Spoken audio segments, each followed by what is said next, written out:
Life's full of big money decisions. Dividend versus growth stocks, tapping home equity, even navigating tariffs. And for every smart tip out there, there's another one that sounds smart but isn't. That's where NerdWallet's Smart Money Podcast comes in. I'm Sean Piles, a certified financial planner professional. And I'm Elizabeth Ayola. On NerdWallet Smart Money Podcast, our finance journalists do the homework so you can make confident wealth-building moves. Whether you're building your portfolio or protecting it, we've got the facts and a little fun along the way. Follow NerdWallet Smart Money Podcast on your favorite podcast app. Hello, True Spies listeners. Welcome back. You're joining us as we venture into the vaults to revisit some of your favorite episodes from our collection. We hope you enjoy this classic True Spies rendezvous. We think it's well worth catching up with. This is True Spies, the classics, from SPYSCAPE Studios.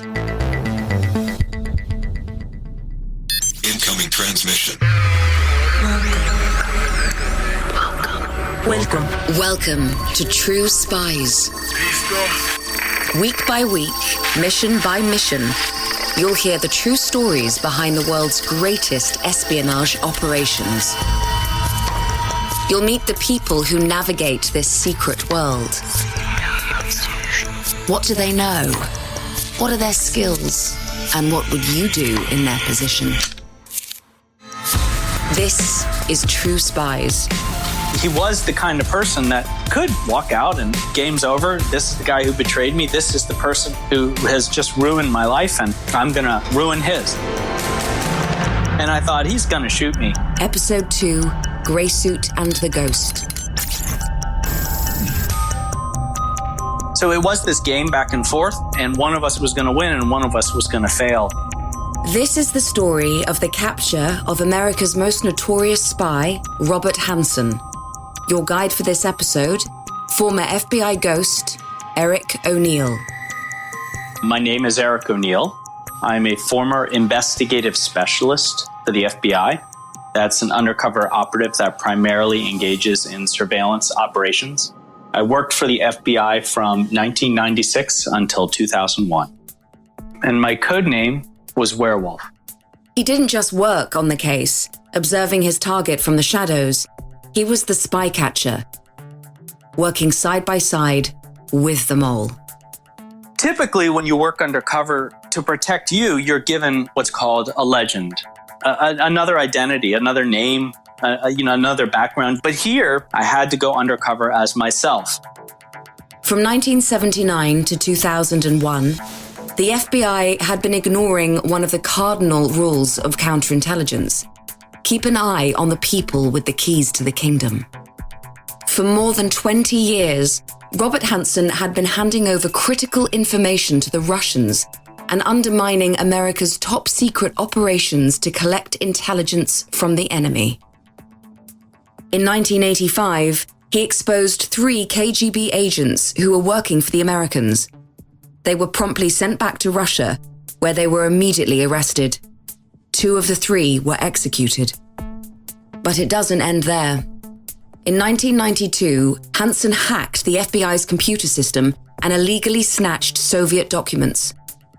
Remarkably, the FBI had no systems to track access to classified national security information. Hanssen waltzed out of FBI buildings with some of the US government's most sensitive material.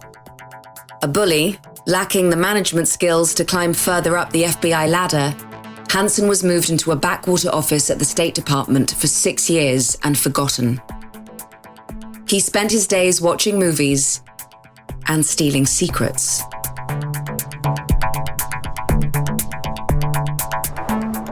In 1999, Hanssen signaled to the Russians that he was ready to trade again, but this time he was being watched. Operation Grey Suit was born, and Eric O'Neill was recruited.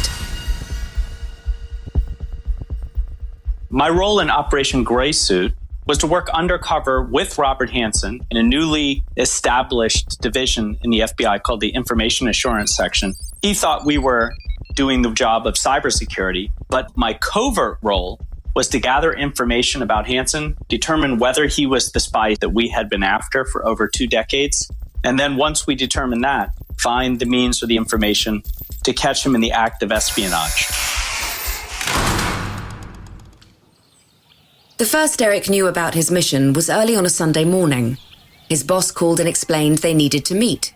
And I said, I'll come down to the office and we can have a meeting. It was not unusual for me to have to work on a Sunday. We worked 24/7. We worked when our targets worked. We slept when our targets slept. And that's how it was. But he said something that I'll never forget. He said, you don't have to come downtown. I'm parked right outside. This doesn't happen in the FBI. It doesn't happen anywhere, in fact. Imagine if your boss was parked outside your house at 8 o'clock in the morning on a Sunday. What would be going through your head? So I went outside, got in the car with him, and he's just grinning because he knows that I'm stressed out. And he says, have you ever heard of a guy named Robert Hanssen? In that moment, I had no clue what I was getting into.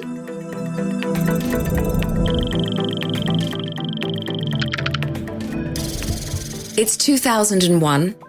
Google has been around for 3 years.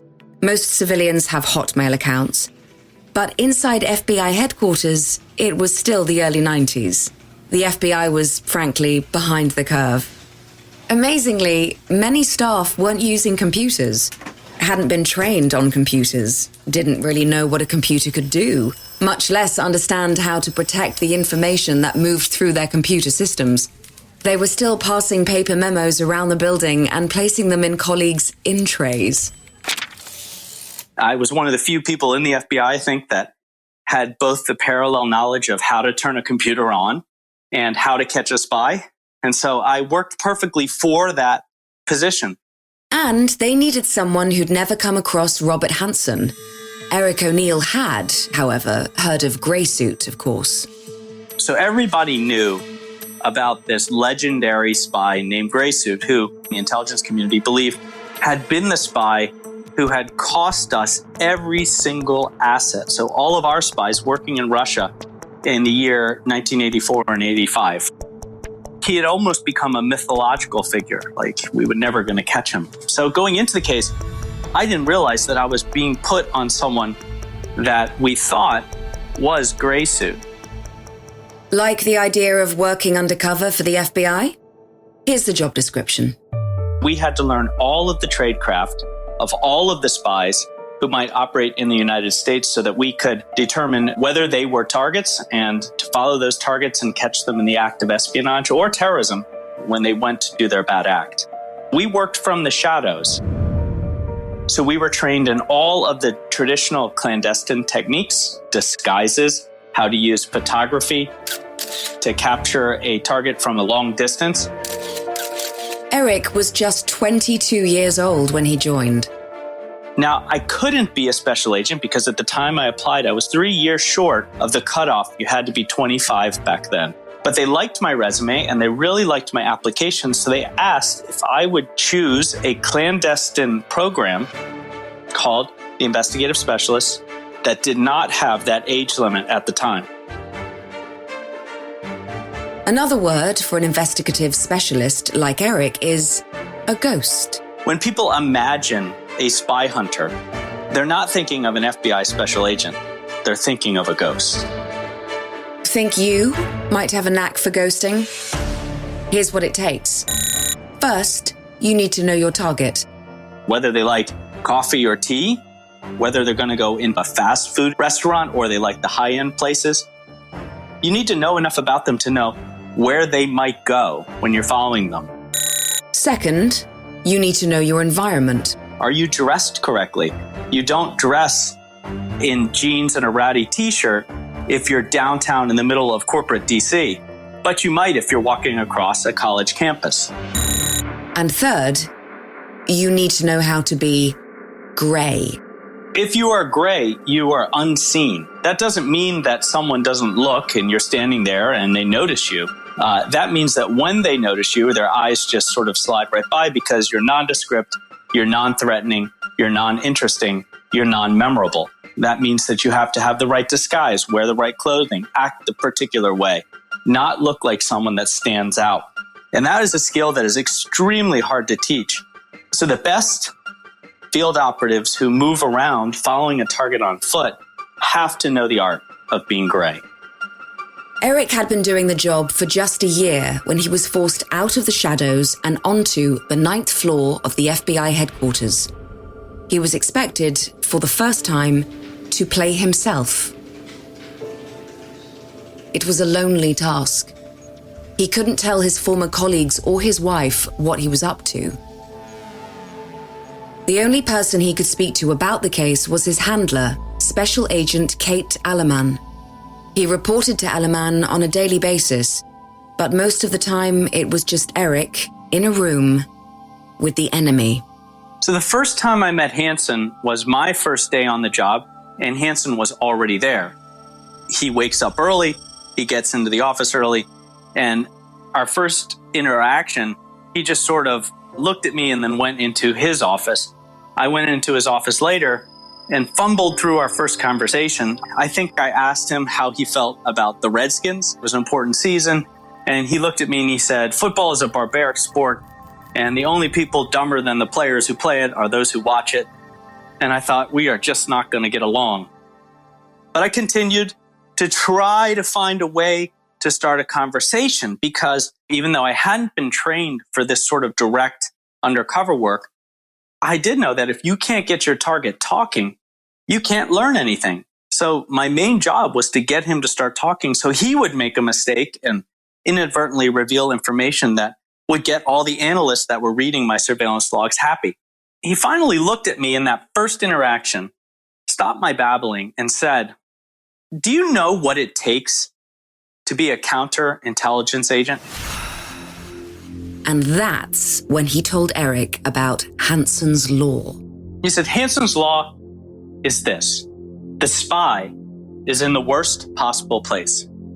The spy is in that place where they have access to the information that is going to do the most damage, and they have the knowledge and the wherewithal to take that information and sell it to the party that's going to use it against the United States and pay them the most money."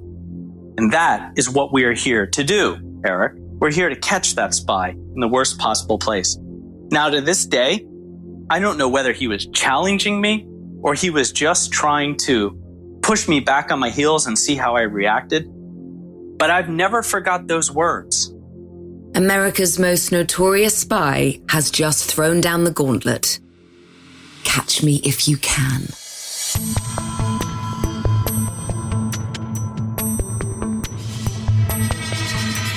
Robert Hanssen, then in his mid-50s but looking at least a decade older, was tall and imposing. Like I said, a bully with a dour demeanor. But of course that spy was going to be someone like Robert Hanssen, someone who's nondescript, someone who no one likes, someone who no one suspects, someone who they made fun of and called Dr. Death in The Mortician because he wore the same black suit every day. He was an unremarkable FBI agent, but a master spy. Someone with a huge amount of intelligence and potential who got put in the back office when he had bigger ideas. His first dream was to join the FBI and be James Bond. And I don't say that to be trite or silly. He really was a Bond aficionado. He had the Walther PPK gun. He had the Leica camera. He loved the movies. He could recite them chapter and verse. He wanted to live that James Bond lifestyle. He wanted to be a spy hunter. The problem was that, unlike James Bond, operationally, he was a total flub. He was poor at managing people or leading a team. He wasn't good at field operations, but he was a brilliant analyst. I mean, his mind worked like a computer. He could gather large amounts of information, synthesize it quickly into actionable intelligence, and hand it off to the operational teams who would go out and make it so. So he was made a top analyst for the FBI. Which, by the way, in counterintelligence is the most important job. Field operatives like myself could not do what we did if the analysts didn't give us the most critical information that made us able to do what we do. So Hanssen was made an analyst, and this made him very angry. we're taking a classic narcissist who thinks they should be above the station they're in, who isn't given the job they want. Now they're a disgruntled employee. And you've just mixed two of the main ingredients for someone to betray, to become a trusted insider or a spy. There's also, in most cases, a third ingredient: money. He had married up. He married a woman who came from a more wealthy family than his. They were having kids pretty quickly in a way that his salary didn't quite let him at that point. He had to have the house. He had to have the position. He had to portray himself as really successful, but he wasn't there yet. And most people just sort of wait. We diligently work and we get there. But someone who's a spy finds a shortcut. And so he volunteered himself to the Russians in, I think, the third year he was in the FBI. So that early in his career, he betrayed. Hanssen knew that the best spies are nothing like James Bond. They manipulate information from the shadows, unnoticed and unknown. But then, unplanned, he found himself center stage in a new unit called Information Assurance, today better known as cybersecurity. Classified as a sensitive information facility, it allowed Eric and Hanssen to access and analyze top-secret information. There were just 2 rooms, the main pit area where Eric sat with computers, and Hanssen's office. And we could barely fit in there with Hanssen's ego. He had an immense amount of pride. He had an immense amount of hubris. He talked about his amazing accomplishments, some true, and many he completely made up. However, the entire unit was a conceit. It was a trap laid to catch him. And Robert Hanssen was on high alert. So you have to understand, Robert Hanssen had been banished to the State Department to work a liaison job that was really just what we call parking someone until they retire. And suddenly, at the very end of his career, when he's about to retire and get his full pension, he's not only asked to extend his service, which is an extraordinary event in the FBI, he's asked to come and head a brand new division in the FBI to do exactly what he had been asking to do his whole career: work in computer security and build cybersecurity for the FBI. So, of course, he was suspicious. And he's locked in a room with no other staff but me. If this was, in fact, an investigation and not a real job, if he could get me to fail, if he could make me say something that I shouldn't or reveal something that I definitely shouldn't, then he could learn that he was under investigation and know he had to run. In the spy versus spy world, you walk a fine line between suspicion and paranoia. So he couldn't be paranoid, because that would mean that, well, everyone's out to get him. Of course, this is an investigation. Of course, he's going to be caught. But he had to be suspicious. That means that he's being wise. He's looking around him. He's watching his back. He's exploring all of the different avenues of attack he had to him to determine whether he was still gray or whether he was going to be in a lot of trouble. And his point of attack? That was Eric from day one. He threw a legal pad across the desk toward me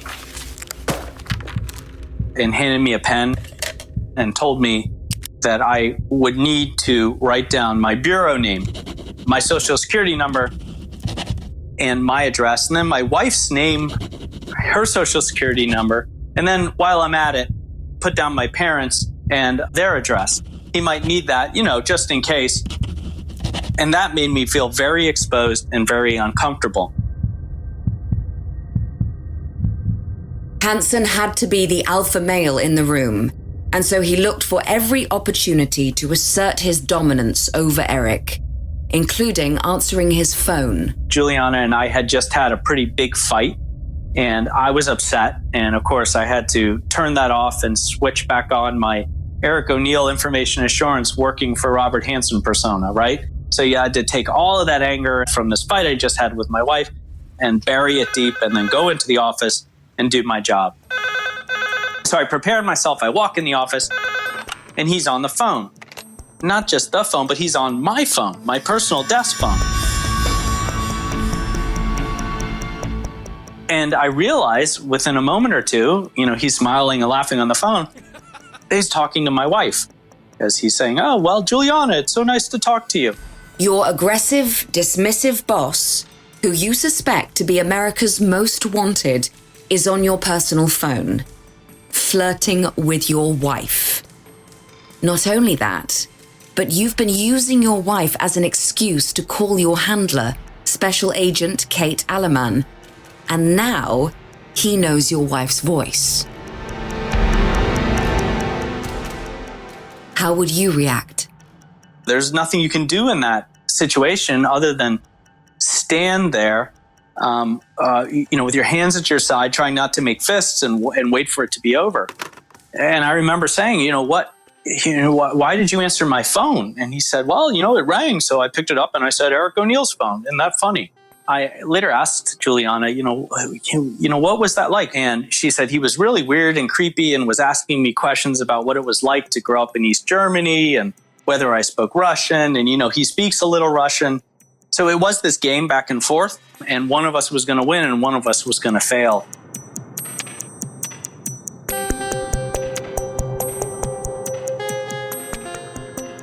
To stem the bleeding of crucial state secrets and to prevent any more of America's assets from being burned, Eric's tasks are twofold. 1, don't blow your cover. Hanssen cannot know the FBI are onto him. Number 2, gain his trust. I realized that the more I could get him talking about himself, the more mistakes he made because he was trying to spin lies. And that's how we started to learn information that he could never have known unless he was the spy who was stealing that information. As we know, loose lips sink ships. The first clue that we had that Hanssen was the spy we were after, that he actually was gray suit, was when he started boasting really about how the FBI fails at the last minute because they're not able to rapidly make decisions and act. I said, well, what do you mean by that? Can you give me an explanation? And he sort of rolled his eyes back, thought about it for a minute, and he said there was this case about a spy named Felix Bloch, and the FBI had everything they needed to move in on the Russian spy and to catch Bloch. And at the last minute, there was a phone call, and Bloch was warned off, and they ended up catching Bloch, but for nothing that they could have got him for. And the evidence was in a duffel bag. So as he was talking about this case, he knew all these details about the case that no one knew.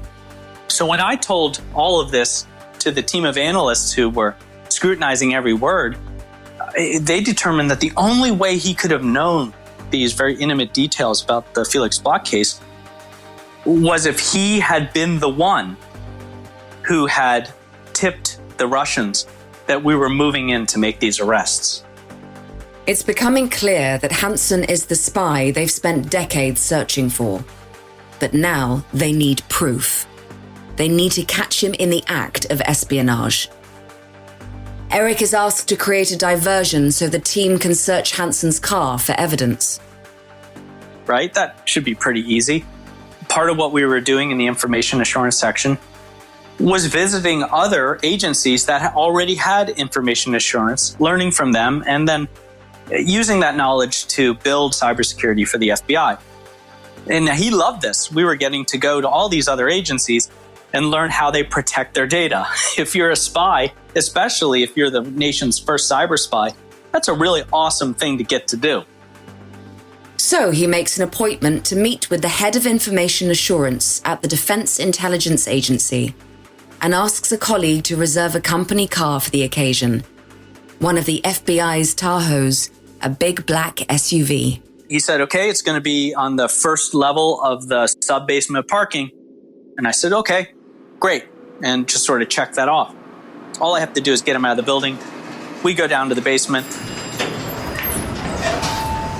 Level -1. And the car is not there. It's just what we call Murphy's Law. Everything that can go wrong will go wrong, so plan for it. I hadn't planned for it. All I had to do is over lunch, walk downstairs and make sure the car was there with the keys, sitting on the dashboard, and all would be good. But he didn't, and there's no car. So we're wandering around the parking lot, and he looks at me and he says, look, it's fine. We'll just take my car. And I was paralyzed for a moment because taking his car was literally the worst thing that could happen. And I said, well, I'm sorry, it might be one level down. Can we just go down one level? And I'm sure it's going to be there. I must have gotten the parking space wrong.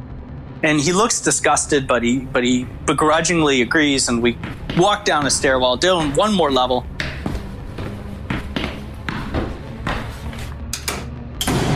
Now he's getting more angry, and the car's not there.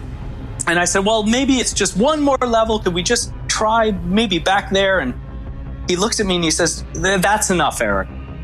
We're wasting our time. We're going to be late. We'll take my car. And he pulls out his keys. All you had to do was to get him away from the building for the day, and you've blown it. Not only can the team no longer search the car, but you're in danger of tipping a suspicious man over the edge. Your whole career's riding on this. Can you turn a disaster into an opportunity? And I remembered Kate, who was my handler, telling me, if you ever get a chance, make him angry. And I looked at her at that point like, are you crazy? He's got a temper and he's armed. Are you sure you want me to do that? That could escalate. And she said, look, we got to know how he'll act if we get into an arrest situation. So look, if you're in a controlled environment and you get a chance to do it, do it. And so I shrugged my shoulders at that moment. I said, well, okay, can't get that car searched, but I can make him angry because he's already pretty pissed off. So he's walking toward his car and I said, hey, wait. And he stops and turns around and I said, we're not going to take your car. And he looked at me and he said, what? And I said, yeah, we're not taking your car. I'm not showing up at the DIA in your ugly, beat up, old silver Ford Taurus that you should have replaced years ago. That's embarrassing. We're going to walk around this garage until we find that Tahoe, and we're going to arrive the way we're supposed to arrive. And he was poleaxed. He was stunned. He didn't say anything. His mouth just sort of moved. And then slowly his shoulders hunched and his frown turned into a scowl and his eyes narrowed. And I realized I was in trouble. And in seconds, he crossed the parking lot. He had me by the lapels of my suit. He's lifting me up on my toes and he's spitting, screaming in my face. Why do you insist that we not take my car? Why do you insist that we waste our time wandering around this empty parking lot looking for a car that isn't there? And I realized that, hey, I can check that box. It made him angry. He overreacts when he gets angry. But, we can add that to his psych profile. Which is all very useful, but hardly going to help Eric in his current situation. He's in trouble. How would you wriggle out of this one? I did what you do to any narcissist or person with a huge ego. I placated them. I kind of just put my hands up and I said, hey, boss, whoa, relax. It's not about your car and it's not about you. It's about how we present you to the DIA. You're a supervisory special agent. You're a section chief. We can't show up in your personal vehicle. We need to show up in one of the big black SUVs with me driving because that's how important you are. And then he looks at me a little skeptical and then, the corner of his mouth kind of ticks up into a smile and he lets me down off my toes and he says, all right, Eric, well, I understand, but we're out of time, so we'll just take my car. Well done, Agent O'Neill. Excellent social engineering skills. After all, it's what you've been trained for.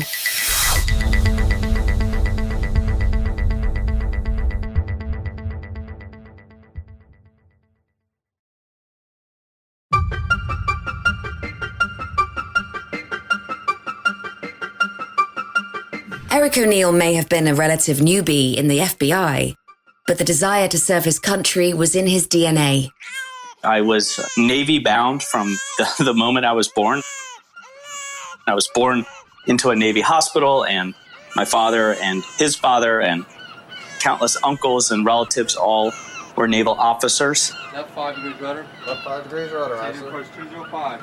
I chose at the very last minute not to go to the Naval Academy. Order to the helm, sir. And I think that is one of the reasons that I leapt into the FBI. I have always been fascinated with espionage, with the cloak and dagger world of spies. I think at a very young age, I gravitated toward that sort of career. I knew that I wanted to serve my country. But who could imagine that at the age of just 22, he would be working undercover on a case that would define his career and seriously jeopardize his marriage?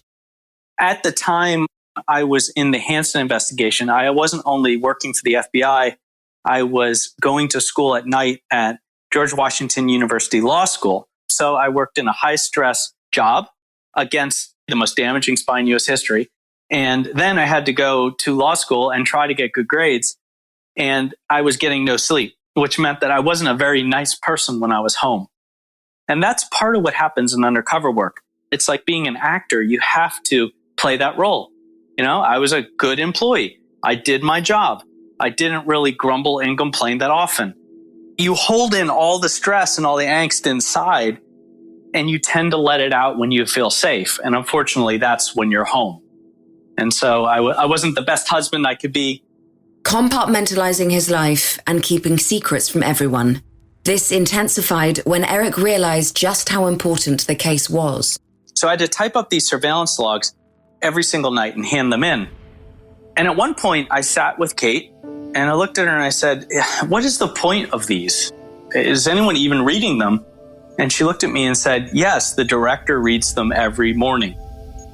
That's the then director of the Federal Bureau of Investigation, Louis Freeh.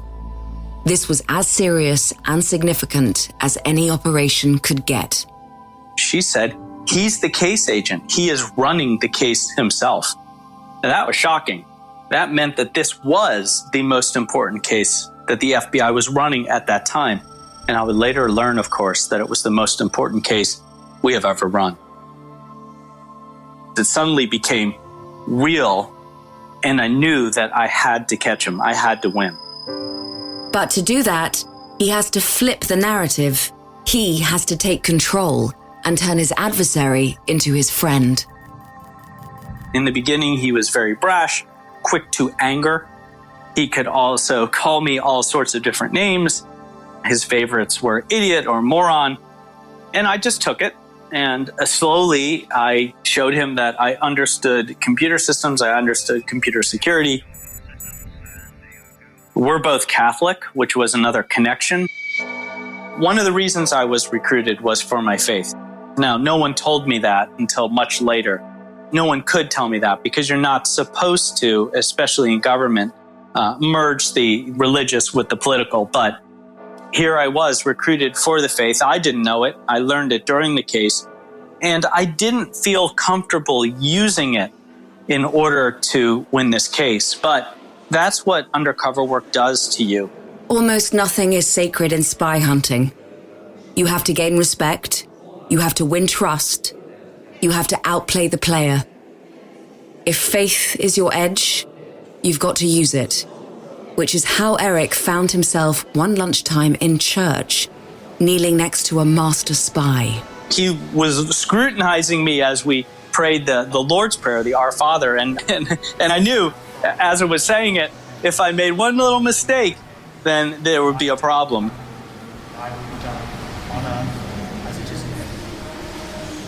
I was remembering Sister Rose from kindergarten chastising me for getting it wrong and saying, well, thank you for that because I got it right and that helped me catch a spy. He's done it. He's in the inner circle. They're now swapping stories about faith and marriage. Hanssen begins to let down his guard and Eric starts to ramp up his espionage. He takes a risk and searches Hanssen's bag when he's out of the office. He finds a passport, financial statements, a computer disk, and a cell phone he hadn't seen before. On the disk are 2 letters to the Russians. It's enough for them to know that a drop is imminent and that the information detailing it is on Hanssen's Palm Pilot, a device, Eric notes, he talks about more than his wife or children. Eric has to steal it. It was a Palm 3X, and he kept this thing in his left back pocket. Now, that's important because it was way too big to put in a back pocket. It would distend the back pocket. When he pulled it out of his pocket, his pocket would kind of sag, like an old balloon. And when he sat down, he'd have to pull it out or he'd hurt himself. So every time he sat down like clockwork, he would pull this device out of his back pocket and he'd reach down to the left of his desk without even looking. He'd done it so many times and slide it into a pocket of his bag. And he kept his bag right in that same spot every day. He would come in the morning, he'd put his bag there, he would hang up his coat, he would sit down at his desk, he would pull out his Palm Pilot, he would put it in his bag over and over again. And when you're undercover and your job is to catch a spy, one of the big parts of that job is observation, watching for the clues, watching for those things that might lead you to the evidence or that information that's going to help you catch them.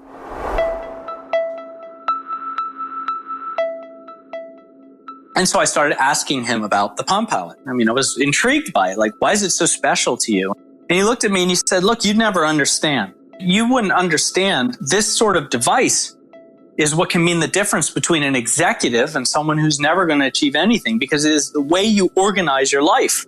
These devices are magnificent. And he pulled out his and he said, I've written the encryption on this myself. These idiots at the FBI could never crack it on their best day. And now I knew we had to get that away from him, because not only did he have routines to protect it, he also had encrypted the contents.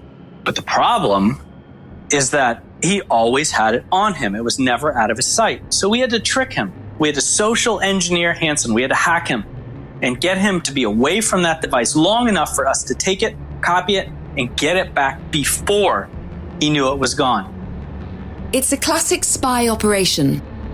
You know the evidence you need. You have to get it away and copy it, then have it back before the spy notices it's gone. You're going to have to use everything you've learned about him against him. He's a narcissist. He dislikes authority. He doesn't like to be interrupted or challenged. He doesn't like certain people at the FBI. He feels that he should have been higher in his career than he was. And you also know he really likes to shoot guns. Now what's your plan?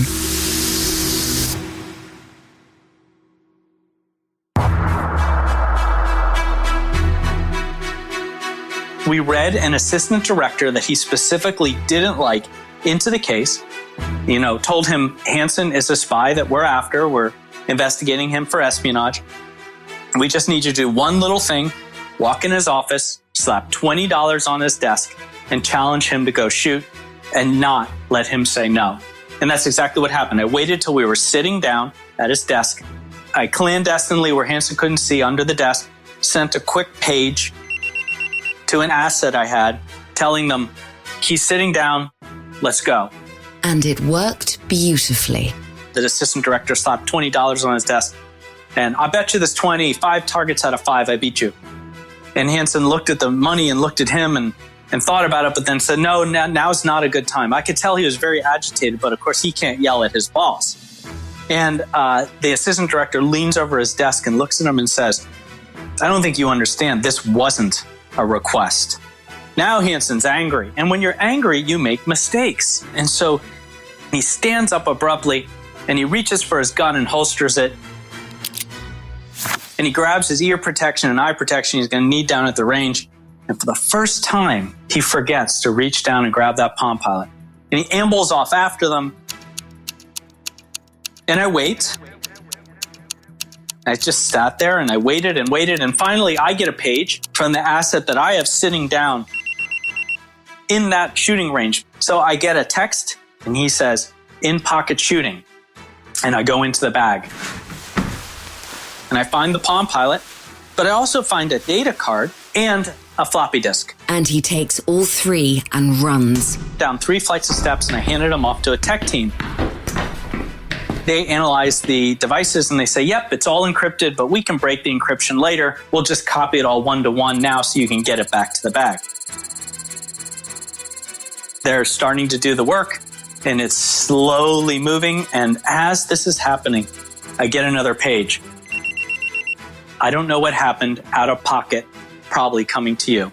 He's been down there all of 10 minutes, and now he's on his way back up. It later turned out that Hanssen got to the shooting range, loaded one target, sent it down the rail, fired off 5 rounds,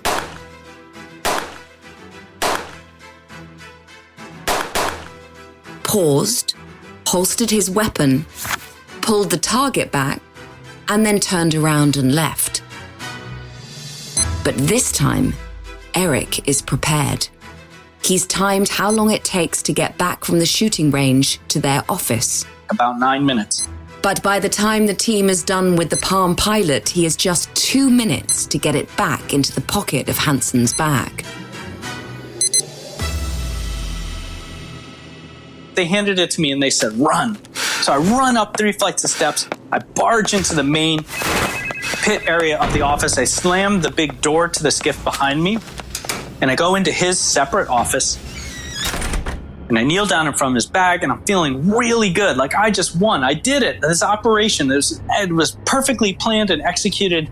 And we're going to catch this spy. And I look at his bag, and I realize that there are 4 pockets. They're all completely similar. And they all look the same.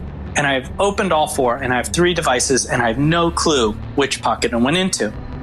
Tick, tock, tick, tock. This is your James Bond moment. You've now got less than a minute before he comes through that door and finds you. You've got 3 items, 4 pockets, and you can't remember where they go. What's going to help you? Do you take a chance? A huge chance, knowing the importance of this operation? Do you stall him? Do you watch it play out to give you time to plan a next move? Or run?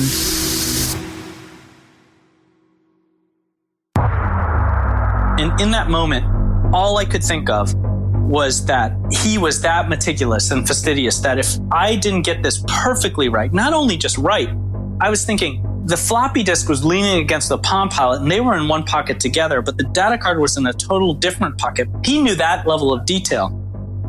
And I'm trying to search back through my mind or like self-hypnotize and just remember. I'm really, really stressed. My heart is slamming in my chest. And I hear him coming through the big outer door. I just shook my head and dropped them all, best guess, zipped up all 4 pockets, ran back to my desk and put the best poker face I have literally ever had in my life right there and just waited. And I knew I was doomed. And he comes through the door, he sweeps through the office, glares at me, goes into his office and slams the door so hard that the pictures on the wall rattle. And I was just thinking, why am I still sitting here? I am so dead. He had blood on his hands for our spies who were murdered in Russia when he turned them in. He was the kind of person that could possibly walk out and, game's over. This is the guy who betrayed me. This is the person who has just ruined my life, and I'm going to ruin his. That was the thing running through my head, and I thought, he's going to shoot me. He comes out of the office. He leans over my desk and looks right at me, inches from my face, and he says, "Were you in my office?" And I just, cool as a cucumber, shrugged my shoulders, looked at him and said, "Yeah, I was in there. I put a memo in your inbox. Didn't you see it?" And he just glares at me. Finally, he stands back up and he says, "I never want you in my office again." He grabs his coat and his bag and he leaves for the day. 3 days later, he made his final drop to the Russians, and that's when we caught him.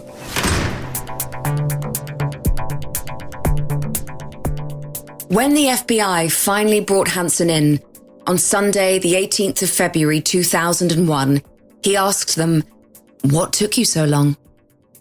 In March 2002, Robert Hanssen pleaded guilty to multiple counts of espionage. In exchange for taking the death penalty off the table, he agreed to cooperate truthfully and fully during intelligence community debriefs, and to provide the FBI with all information regarding his criminal activity and espionage. He has never explained why he did it, or why he carried on for so many years when he no longer needed the money. But Eric O'Neill thinks he knows why. But he loved it.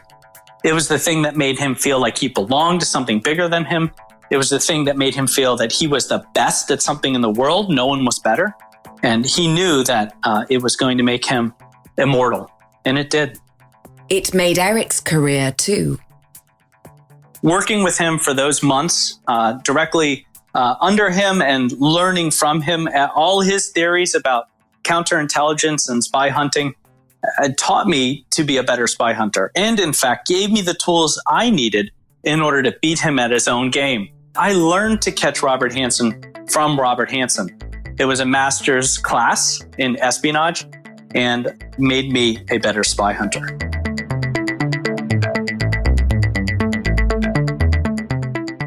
So there we have it. A masterclass in espionage. Oh, and by the way, Eric did his job so well that Robert Hanssen left a special message for the Russians in his final drop.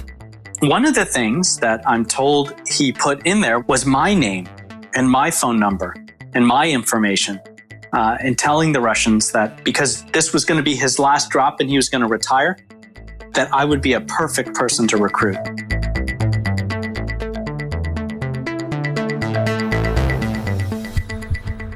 Thank you so much for tuning in to True Spies, the classics. Disclaimer. The views expressed in this podcast are those of the subject. These stories are told from their perspective, and their authenticity should be assessed on a case-by-case basis. If you're enjoying this podcast, please click now to give it a 5-star rating or leave a review. Ratings and reviews help people discover the podcast and help us bring you more great stories. And if you have some time, why not forward the podcast to a friend? One evening, James and a handful of his colleagues went for dinner and encountered one such force to be reckoned with. A soldier walked in, obviously inebriated, carrying a AK-47, as I remember. So he had this nice machine gun, and two of our security officers went under the table. My friend Tom pulled out his wheel gun and put it onto the table, and we waited. The guy walked around the lower part of the restaurant and asked for money and came up to our table and kind of looked at us for a second and then just saw Tom's gun there and his hand was on the gun. And the guy was not at all ready with his weapon. And he just sort of looked at the table for a second and turned around and walked out of the restaurant. True Spies from SPYSCAPE Studios. Search for True Spies wherever you get your podcasts.